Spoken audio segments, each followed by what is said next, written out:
What kind of adoption of open source technologies you're seeing in this space? We're seeing a lot of solutions starting to emerge out in the market. We're also seeing them being using both Linux and Linux and or Zephyr, and so doing things with open things with some of the safety constraints is starting to become that the EV charging is starting to become more of a factor using the open source. So those are sort of the key things that we're seeing. We're seeing Zephyr deployed in EV at this point, as well as Linux. Excellent.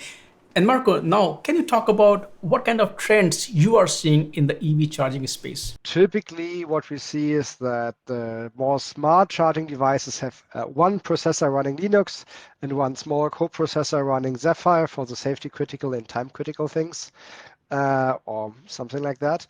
And yeah, we see that the market is really still exploding a number of players here. There's more and more adoption for open source. So this first wave was all proprietary solution. Now open source really starts to kick in. Many of the projects are still in stealth mode, but we see so many of them. And open source lost people lost the fear of open source. They really see like, okay, why should we do everything ourselves? This is all commodity. It's never change, never ending of change in this commodity. So they need help, and they are fed up of doing it on their own.